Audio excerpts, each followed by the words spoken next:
तो हम लोग जो है यूनिट जो है 4 पढ़ रहे थे, अध्याय 11 पौधों में परिवहन। ये आपका कितना है, भाग 4 है। भाग 3 तक हम लोगों ने पढ़ लिया था, भाग 3 तक पढ़ लिया था। ये कितना है, भाग 4 है।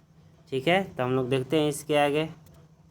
अब देखिए, ये जो है लंबी दूरी के लिए वो किया था, मतलब कम दूरी के लिए, मतलब कोशिका से कोशिका में, एक दूसरे कोशिका में जाने के लिए, परिवहन के लिए क्या चाहिए, तो विसरण के द्वारा होता है। हम लोगों ने विसरण को देखा, विसरण के द्वारा मतलब कम दूरी के लिए परिवहन देखा। अभी क्या देखेंगे, लंबी दूरी के लिए परिवहन देखेंगे। ठीक है, लंबी दूरी के लिए ध्यान रखिएगा। 2 प्रकार से हम लोग परिवहन देखे थे पौधों में, कम दूरी के लिए और लंबी दूरी के लिए। तो कम दूरी के लिए हम लोगों ने पढ़ लिया और लंबी दूरी के लिए देखना है। यहाँ पर जो है कह रहा है कि बड़े एवं जटिल जीवों में पदार्थों का परिवहन लंबी दूरी तक होता है। बड़े बड़े जो जीव हैं, पदार्थ हैं, उसमें क्या होता है, बड़े एवं जटिल जीवों में पदार्थों का परिवहन किसके द्वारा होता है, तो लंबी दूरी के लिए होता है। जिसके लिए यहाँ पर कहा है कि पौधों में परिवहन तंत्र की आवश्यकता होती है। यानी लंबे लंबे जो वृक्ष हैं, जटिल वृक्ष हैं, उनके लिए क्या आवश्यकता पड़ती है, परिवहन तंत्र की आवश्यकता पड़ती है। ध्यान रखिएगा, ये नीट में पूछा जाता है, बहुत बार पूछा भी गया है। परिवहन तंत्र,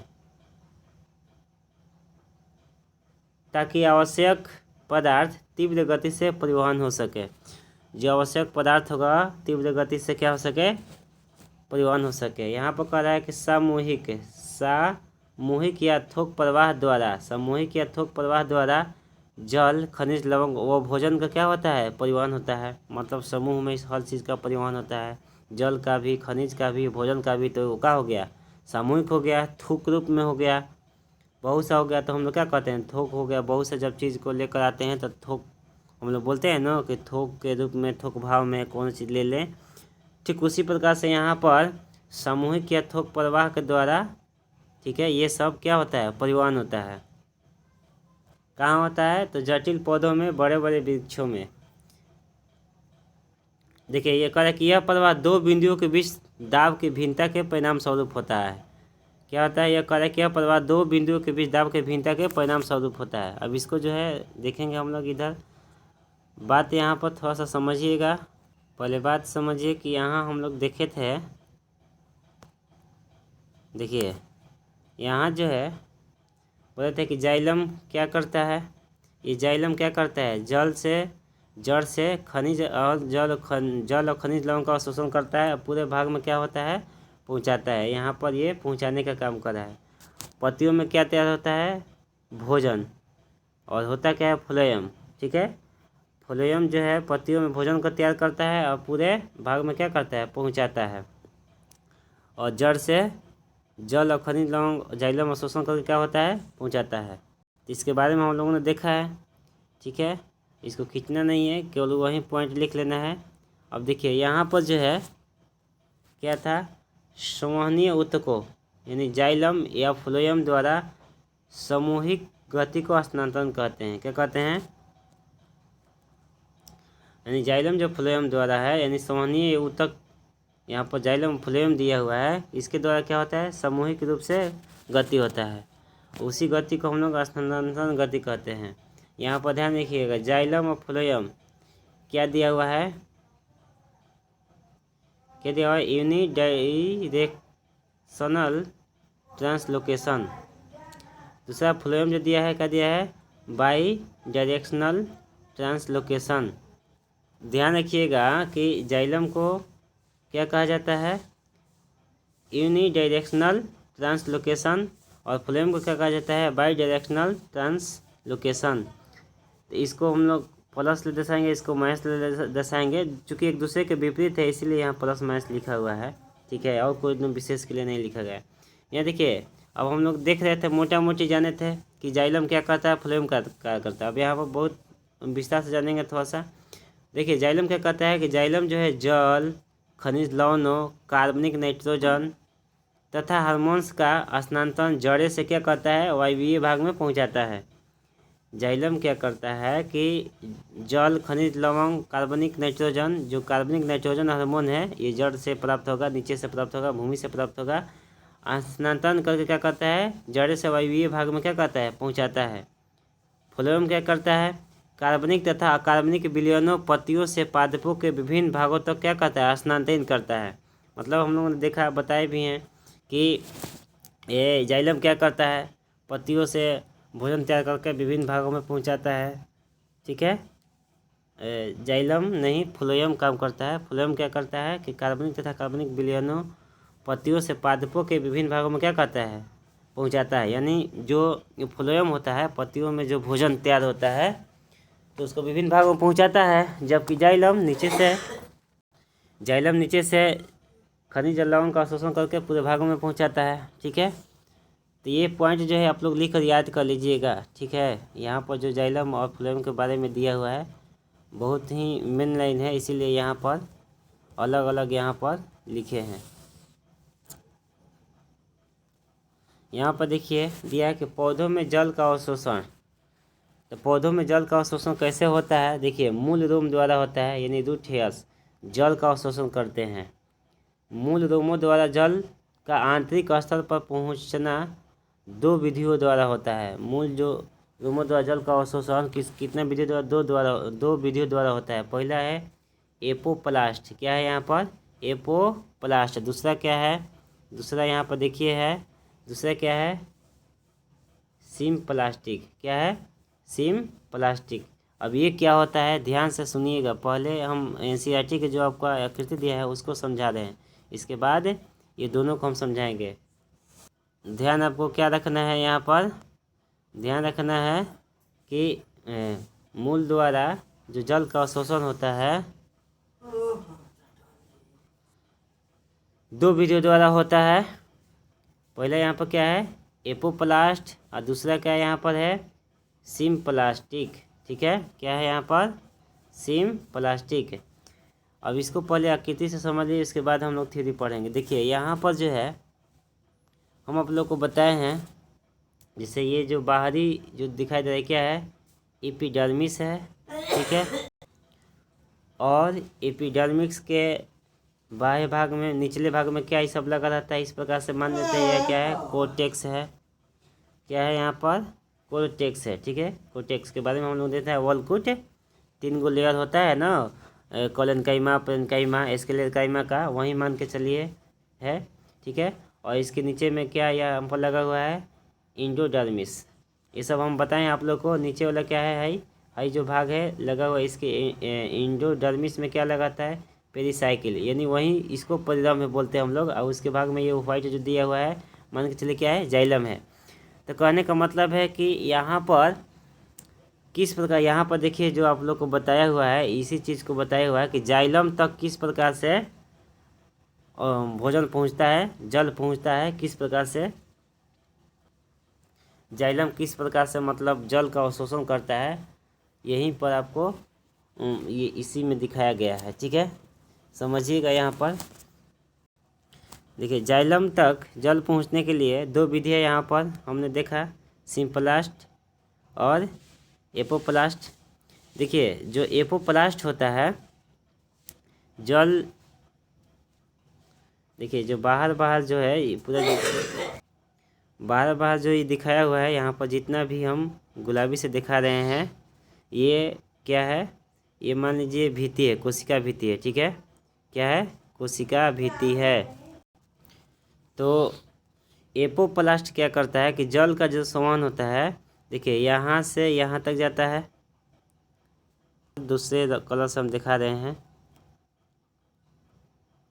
देखिए यहाँ से यहाँ तक जाता है, मतलब एपिडर्मिस से कॉर्टेक्स तक ही जाता है, यहाँ तक जाता है। इसके बाद जो होता है एक कैस्पेरियन स्पिरिट दीवार होता है। ठीक है, जो मतलब परत होता है, हम लोगों ने कैस्पेरियन के बारे में देखा है, उसको रोक लेता है। मतलब ये कोशिका जो भित्ति में जो जल जाता है, कोशिका भित्ति में मतलब यहाँ से मतलब यहीं तक जाता है, एपिडर्मिस से कोर्टेक्स तक जाता है, फिर रुक जाता है। ध्यान रखिएगा, कौन, एपोप्लास्ट। जबकि सिम्प्लास्ट जो होता है तो यहाँ से प्रवेश करता है एपिडर्मिस ले, उसके बाद जाता है कोर्टेक्स में, उसके बाद प्रवेश करता है आपको एंडोडर्मिस में, और तब पैरम में पहुँचता है, तब क्या पहुँचता है जाइलम में पहुँचता है।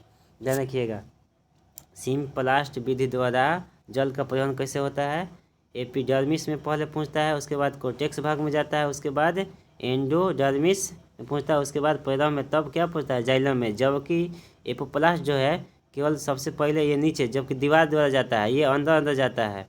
सिम्प्लास्ट जो है अंदर अंदर प्रवेश करता है, जबकि एपोप्लास्ट जो बाहरी जो खाली स्थान यहाँ पर दिखाए थे हम, यहाँ पर मान के चलिए ये दीवार है, ठीक है, तो इसमें अंदर देखिए कलर से दिखा रहे हैं यहाँ पर अंदर में, मतलब यहाँ से ऐसे परिवहन होता है किसका, एपोप्लास्ट का।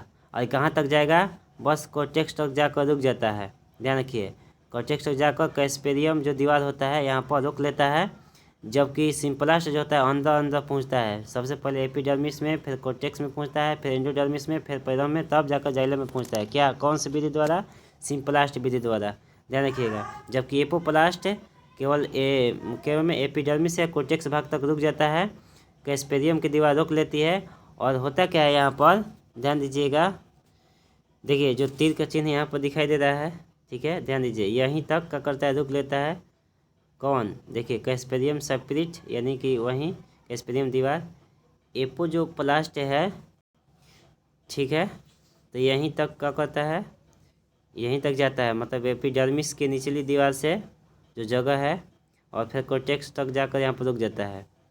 और फिर ये प्रवेश कहाँ से करता है, एपोप्लास्ट कहाँ मिलता है जाकर के, इसके अंदर में यहाँ जाकर मिलता है, और यहाँ मिल करके इसमें प्रवेश करता है एंडोडर्मिस में, तब पैरम में जाता है, तब जाइलम में जाता है। ध्यान रखिए, यहाँ पर जो ये प्रवेश करने का जो यहाँ पर रास्ता बनाया गया है, इस बिंदु को, इस पॉइंट को, इस रास्ते को क्या कहा जाता है, प्लाज्मोडेमाटा कहा जाता है। क्या कहा जाता है, प्लाज्मोडेमाटा। ध्यान रखिएगा, और ये जो है जीवद्रव्य झिल्ली है, ये हम झिल्ली के द्वारा बताया है कि डर्मिस ले कोर्टेक्स तक क्या करता है, एपोप्लास्ट जाता है, ऊपर से या फिर नीचे से। ध्यान रखिएगा, ऊपर से या फिर नीचे से, और जाकर आपको कोर्टेक्स के जो कैस्पेरियम की जो दीवार है रुक जाता है, और यहाँ से अंदर यहाँ प्रवेश करता है। जो यहाँ पर कौन सा भाग होता है, यही जितने खाली स्थान जहाँ पर छोड़ा हुआ है, जहाँ से ये सिम्प्लास्ट प्रवेश करता है, तो यहाँ पर जो स्थान छोड़ा हुआ है, उस स्थान को क्या कहता है, प्लाज्मोडेमाटा। इसको बोलिए चाहे इसको बोलिए चाहे इसको बोलिए, ये तीनों बिंदु को क्या कहेंगे हम लोग, प्लाज्मोडेमाटा। तो यहाँ पर एपो जो प्लास्ट है, दूसरा जो पहला जो है एपोप्लास्ट, तो एंडोडर्मिस के निचली दीवार से सटा हुआ जल का परिवहन होगा, कोर्टेक्स तक आएगा, कोर्टेक्स तक आने के बाद यहाँ प्रवेश करेगा, एक कहाँ प्रवेश करेगा, एंडोडर्मिस में, तब पैरम में आएगा, और तब कहाँ आएगा, जाइलम में आएगा, ठीक है। जबकि सिम्प्लास्ट कहाँ से प्रवेश करता है, यहाँ से एपिडर्मिस ले, तब कोर्टेक्स में जाएगा, तब यहाँ पर एंडोडर्मिस जाएगा, तब एंडोडर्मिस में प्रवेश करेगा, तब पैरम में, तब कहाँ जाएगा, जाइलम में। ध्यान रखिएगा, यानी सिम्प्लास्ट जो होता है सीधा सीधी प्रवेश करता है एपिडर्मिस में, ठीक है। इसको एक बार दो बार देख लीजिएगा, ठीक है ना। देखिए अब एक बार और समझा दे रहे हैं कि जो सिम्प्लास्ट जो यहाँ पर दिया हुआ है, सिम्प्लास्ट जो दिया हुआ है, ये सीधा सीधी प्रवेश करता है यहाँ पर अंदर से एपिडर्मिस में, और तब कहाँ जाता है, कोर्टेक्स में, तब एंडोडर्मिस में, ठीक है, तब पैरम में पहुँचता है, तब क्या पहुँचता है, जाइलम में, ठीक है। और यहाँ पर जो बिंदु दिखाया है जहाँ से प्रवेश कर रहा है, यहाँ पर इस बिंदु को क्या कहते हैं, प्लाज्मोडेमाटा, ठीक है। जबकि एपो जो प्लास्ट है, ये जो खाली स्थान जो दिखाया हुआ है यहाँ पर जो तीर का चिन्ह से दिखाया हुआ है, यहीं तक जाता है, डर्मिस के निचली दीवार के जो खाली स्थान है या ऊपरी से प्रवेश करता है एपोप्लास्ट द्वारा, और जाकर कहाँ रुकता है, कोर्टेक्स में रुक जाता है। कोर्टेक्स तक रुकने के बाद यहाँ क्या इस प्रकार से पहुँचता है, कहाँ पर, एंडोडर्मिस में, ठीक है, तब पैरम में पहुँचता है, तब जाइलम में पहुँचता है। मतलब एपोडर्मिस जो होता है झिल्ली के द्वारा गमन करता है, जबकि ये बीचों बीच सिम्प्लास्ट जो होता है बीचों बीच गमन कर जाइलम में पहुँचता है, ठीक है। जबकि एपोप्लास्ट कैसे पहुँचता है, एंडोडर्मिस के दीवार से होते हुए कोर्टेक्स से, तब यहाँ पर प्रवेश करता है, तब यहाँ पर एंडोडर्मिस में पहुँच करके क्या पूछता है, परिधम में पूछता है। ठीक है, चलिए अब आगे देखते हैं आगे क्या है। अब इसका थ्योरी देख लेते हैं एक बार। हाँ, यहाँ पर देखिए एपोप्लास्ट है। क्या कर रहा है एपोप्लास्ट कि अंतरकोशीय जगह व कोशिका भित्ति में से प्रवेश करता है। ठीक है, कोशिका भी यह परिवहन कोशिका झिल्ली को क्या करता है, पार नहीं करता है। मतलब कोशिका झिल्ली को पार नहीं करता है। कहने का मतलब कि ये जैसा है दीवार है तो यहीं से गमन करेगा, इसमें पार नहीं करेगा, अंदर नहीं प्रवेश करेगा। ठीक है, क्या लिखा हुआ है यहाँ पर, मोस्टली वाटर ट्रांसपोर्ट, यानी कि गति जो होता है, परिवहन जो होता है यहाँ पर बताया गया है कि तेज़ गति से होता है। इसी को मोस्टली वाटर ट्रांसपोर्ट कहा जाता है। यहाँ पर जो गति होगा इसका क्या होगा, तेज़ी गति से होगा, क्योंकि यह दीवार द्वारा प्रवेश करता है तब फिर जा कर के एंडोडर्मिस में जा कर के मिल जाता है, मतलब कोर्टेक्स के बाद, और तब पहुँचता है पैरम में, तब पहुँचता है जाइलम में। तो ये इसका गमन जो होता है तेज़ी से होता है, ध्यान रखिएगा। कोशिका भित्ति से गमन होता है। दूसरा यहाँ पर जो सिंपलास्ट है, देखिए यहाँ पर बताया हुआ है कि पहले एंडोडर्मिस में, फिर कोर्टेक्स में, फिर एंडोडर्मिस। ठीक है, देखिए एपिडर्मिक, तब कोर्टेक्स, तब एंडोडर्मिक में पहुंचता है, तब पेरिसाइकिल में, वहीं पैरम में, तब क्या पहुंचता है, जाइलम में। ये सब आप लोग को बताया हुआ है पहले भी कि एपिडर्मिस क्या होता है, एंडोडर्मिक क्या होता है। ठीक है, पेरिसाइकिल क्या होता है, पैरम का कोर्टेक्स क्या होता है। जल कोशिकाओं में जीव द्रव्य के माध्यम के द्वारा क्या होता है, आगे बढ़ता है। देखिए जीव द्रव्य के माध्यम से, यानी कि प्लाज्मोडेमाटा के माध्यम से आगे की ओर क्या करता है, बढ़ता है। ध्यान रखिएगा, यहाँ पर जो बिंदुआ बोले हैं कि उस बिंदु को जहाँ से खाली स्थान छोड़ा गया है जल को परिवहन करने के लिए, उसको क्या बोलते हैं, प्लाज्मोडेमाटा। इसी के द्वारा आगे बढ़ता है। यह परिवहन अपेक्षा की धीमी गति से होता है। यह क्या होता है, धीमी गति से होता है, क्योंकि पहले मतलब पहुँचेगा एपिडर्मिक में, तब कोर्टेक्स में पहुँचता है, तब एंडोडर्मिक में पहुँचेगा, तब पैरम में पहुँचेगा, पेरिसाइकिल में पहुँचेगा, वहीं पैरम में, तब जाइलम में पहुँचेगा। तो इसका गति जो होता है धीरे धीमी गति होता है। देखिए यहाँ पर दिया हुआ है कि एपोप्लास्ट द्वारा जल कोशिका भित्ति से होते हुए आगे बढ़ता है। कोशिका भित्ति से हुए कहाँ होता है, आगे बढ़ता है, परंतु अंतर त्वचा पर उपस्थित कैस्पेरी पट्टी जो होता है जल को क्या कहता है, परिवहन होने से रोकता है। देखिए बोले हैं ना कि त्वचा पर उपस्थित एक होता है कैस्पेरी पट्टी, उसको क्या कहता है, जल को परिवहन होने से क्या करता है, रोकता है, जिससे जल कोशिका भित्ति की ओर पुनः झिल्लिका के माध्यम से कोशिका के अंदर भेजा जाता है, जिससे जल की गति सिम्प्लास्टिक पथ में होती है। मतलब सिम्प्लास्टिक फिर इसमें जाकर मिल जाती है, तो सिम्प्लास्टिक के पथ में क्या होती है, गति होता है। यहाँ पर मिल रहा है, देखिए यहाँ पर जो होता है,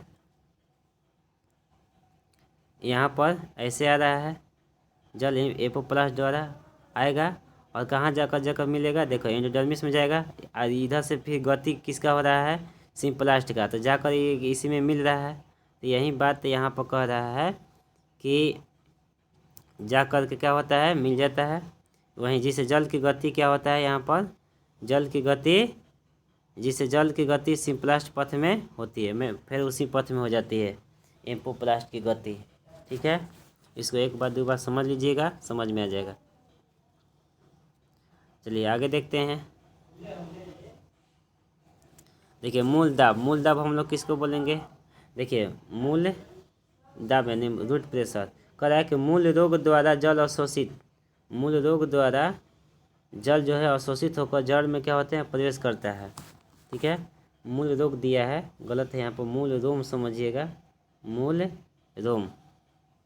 रोम है, मूल रोम, रोग ना मूल रोम। ठीक है, गलत से टाइप हो गया है। जिससे जड़ें फूल जाती है तथा जल पर दाब लगता है और जल जाइमन वाहिकाओं में प्रवेश करता है। यही दाब क्या होता है, मूल दाब कहलाता है। यह लिमिटेड ऊंचाई तक ही लगता है। क्या बात कह रहा है यहाँ पर, देखिए मूल दाब किसको बोल रहा है, यहाँ पर थोड़ा सा समझ लीजिए। मूल दाब जो, जैसे मान लीजिए ये वृक्ष है, ये जड़ें हैं, और यहाँ पर इस जड़े में रोम निकला हुआ है, तो रोम से जो यहाँ पर जो पानी है ऑब्जर्वेशन किया, मतलब अवशोषित किया, कौन, रूट हेयर्स क्या हुआ, रूट जो हेयर्स निकला हुआ है ये क्या किया है, जल पानी को अवशोषित किया। अवशोषित करने के बाद इस प्रकार से कहाँ भेजा, मान के चलिए कि जाइलम के पास भेजा, ठीक है। तो थोड़ा सा यहाँ पर ऊपर की ओर एक दाब लगता है, जो अवशोषित जो भी जल खनिज लवण होता है तो ऊपर जाने के लिए हल्का से यहाँ पर दाब लगता है और ये लिमिट तक ही जाता है, यानी थोड़े ही ऊंचाई तक ही जाता है ऊपर की ओर, ठीक है। तो उसी को यहाँ पर कहा गया मूल दाब कहा गया। तो यहाँ पर जो थोड़ी ऊंचाई तक जाता है तो यही जाइलम जो होता है उसको आगे क्यों क्या करता है, पहुँचाता है। तो यहाँ ध्यान रखिएगा कि ऊपर यहाँ से जल जब अवशोषित करता है, मतलब वृक्ष का जो जल है, जड़ से मूल रूप जो निकला हुआ है, वो जल जब अवशोषित करेगा तो जब जाइलम को ऊपर पहुंचाने के लिए हल्का सा ऊपर की ओर एक दाब लगता है जिसको मूल दाब कहा जाता है, ध्यान रखिएगा। और ये लिमिट होता है, मतलब हल्के से लगता है ऊपर की ओर। तो आप लोग इस चीज़ को लिखकर याद कर लीजिएगा। आज के लिए इतना ही, ठीक है। ओके।